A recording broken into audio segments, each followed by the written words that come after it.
di ko siya mahawakan lahat. Yung lipstick ko sa collection ko. So, yun. Isuswatch ko to lahat. Then, kung ano yung pinakagusto ko in terms of formula, shade, then yung price. So, ilan ba? Basta more than 10 to, guys. Unahin na natin yung pinakamura from DC Cosmetics. Actually, tatlo. Wait lang, tatlo to eh. From DC Cosmetics. Lip Drip. Kung nga nagkakamali, ano lang to, less than 100, siguro 80 pesos. Unang shade, Flesh Amber. Yan. Brownish siya na nude. Gusto ko to yung ginagamit. Ito to, gamit na gamit ko kasi gusto ko ng mga brownish na shade pagdating sa lips. Ay! Wala siyang, shade. I'm so sorry. Hindi ko alam kung anong shade to. Yan. Pink. Bright pink. Wala din siyang shade na nakalagay. Yan. Ito, Flesh Amber. Tapos itong dalawa, wala siyang shade na nakalagay.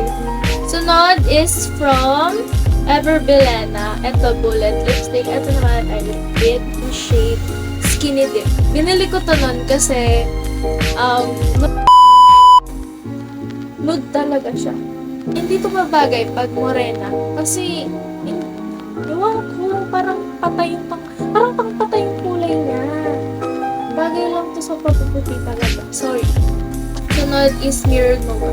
Ito, hindi ko na to nagamit kasi iba yung shade niya sa pictures na personal. Ayan. Brown siya, diba? Pero nakalagay dun sa website nila, medyo nudish pink. Oh, iba yung shade niya. Pero, siguro pag pinaghalo mo yung dalawang maganda. Nawawala yung isa ko pang lipstick na squad. Pagkakabing shade Delicate. My God, nawawala. Saan na ba? Nude pink talaga siya. Sobrang ganda. Click. Red siya na brown. Magkaiba. Red na brown. Ito yung favorite ko, Timeless. Brown siya. Ay, oh my God, parang magkamukha talaga sa personal. Pero mukhang red to sa camera. Pero sa personal magkamukha sa'yo. From Dazzle Me. Pangalawang lipstick ko na to, guys. Naubos kasi isa ko. Misty. Brown. Guys, mahilig ako sa brown lipstick. Kaya, ayan. Diba? Halos nagkakamukha lang yung shade na pinipili ko. Ayan, brown. Para siyang pinadark na ganito ng pink. Ito naman sa Get Ready With Me. Nabili ko to nung nag-sale sila. Ayan, so pretty, diba? Sorry na. Bakit ang swatch ko? Then, ito, first na Beyond na makeup product ko. Ganda yan. Pero hindi ko bet yung shade. Parang mauve. Or purple. Ayan. And ito na yung mga, glossy M&M lippy. Sa Ethereal Beauty. Dalawa. Nakaubos na ako isa, kaya bibili na lang ulit ako. Hindi ko alam kung may stock ko sila. Favorite ko. My God,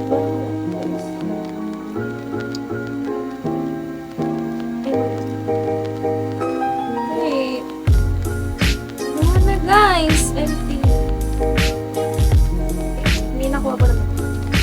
Ito, Timeless. Biglang sobrang glossy. Sultry. Red siya. Ayan.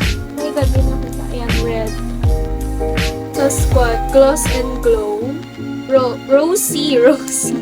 Sabihin ko sana rosy. Brown din siya. Di ba parang magkamukha lang sila? Brown. Cool. Shade cool. Medyo messy lang siya. Cool. My God, kamisado ko ba ito? Ito sa DC Cosmetics. Wala siyang shade. Then, EB yung dalawa. Ito yung parang wait. Ayun. Ito, Skinny Dip, Mirrored Mocha. Then, Delicate ng Squad. Click, Timeless. Then, Dazzle Me, Misty. Get Ready With Me Whiskey. Pevian. Then, Timeless. Sultry. Rosy. Tapos Cool. Ang paborito ko ditong shade, guys, is Delicate. Ito. Tapos, ito. Yung sa Dazzle Me. Wala na. Ito. Itong dalawa. Pinaka-hate kong shade, ito. Tapos, etong sa Devian. Favorite formula ko naman sa lipstick, hindi kasama yung sa gloss, is sa formula. Ito. Yung sa Everbilena na Skinny Dip. Maganda yung formula niya. Tapos yung sa Dazzle Me. Ito kasi sa Dazzle Me, pag in-apply mo, parang siyang lip tint. Pero pag yung tuyo, na siya, velvet na matte. Then, sa favorite shade ko naman sa gloss, itong Timeless na Ethereal Beauty. Yan sila din yung favorite formula. So, ayun. Ang pinakamahal, Tevian. Pinakamura, itong Physics.